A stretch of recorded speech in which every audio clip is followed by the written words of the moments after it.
tunatekeleza miradi katika ziwa Victoria, tunatekeleza miradi katika ziwa Tanganyika, tunatengeneza miradi katika ziwa Nyasa. Huko kote tunatoa suluhisho la usafiri na usafirishaji katika maziwa yetu. Hii miradi hapa ya hivi vivuko vitano bilioni 28 inatekelezwa chini ya TEMESA. Kuna miradi ambayo inatekelezwa chini ya TASHICO ambayo pia ni ya ujenzi wa vivuko na meli kwenye maeneo mengine, ziwa Tanganyika, ziwa Nyasa na pia katika bahari yetu ya Hindi. Kwa hiyo ni kazi kubwa ambayo inafanywa, na miradi hii yote imeanza kutekelezwa mwezi Mei mwaka 2022. Kwa hivyo serikali ya awamu ya 6 imefanya kazi kubwa baada ya kusikia kilio cha muda mrefu cha wananchi wanaoishi katika maeneo yetu ya maziwa kupata shida ya usafiri.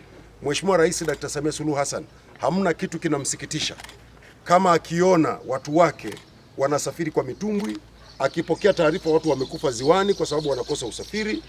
Zile picha zinamuumiza sana. Miradi mitano ya vivuko vipya, tukianzia na ule wa Buyagu Mbarika, tukaangalia Ijinga Kangala, tukaangalia kivuko ambacho kitakwenda kuongeza kivuko cha pili pale Kome, na tumeangalia kivuko cha pili kinachoenda kuongeza kivuko pale Kisoria Lugezi, na tumeangalia kivuko kingine ambacho kinakwenda Buyo Bukondo cha mwisho kabisa kule.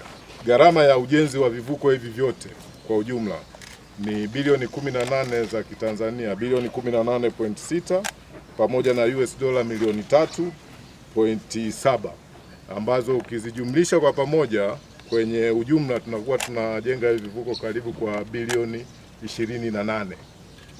Kwa bilioni 28 imewekwa hapa, na ni matarajio yetu miradi hii yote kulingana na vipaumbele vyake itakamilika ifikapo mwezi wa 9 mwaka huu, na itakwenda kwenye maeneo ambayo tumesema yatakwenda kutoa huduma. Na katika yale maeneo tayari pia serikali ya awamu ya 6 tunatekeleza kupitia Wizara ya Ujenzi na TEMESA ujenzi wa miundombinu yake. Hivi vivuko vinapokwenda kuna miundombinu ambayo inatumika kwa ajili ya kuviendesha, maeneo ya kupaki. Kwa maeneo yote ambayo tumeyataja kuna wakandarasi wako site wanaendelea na ujenzi wa hiyo miundombinu. Kwa hiyo vitakaposhuka inakwenda moja kwa moja kuanza kutoa huduma kwa wananchi. Songoro ni mkurugenzi mkuu wa kampuni ya Songoro Marine.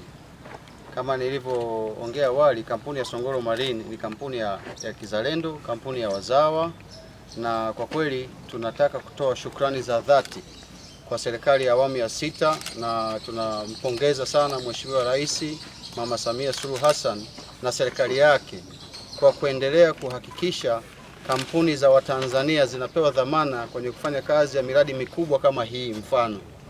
Kwa kweli hili ni jambo la kujivunia sana, na sisi tumejipanga kikamilifu kuhakikisha kwamba hivi vivuko vinakamilika kabla mwaka huu wa Septemba haijaisha, ili viweze kwenda kwenye sehemu husika na kutoa huduma.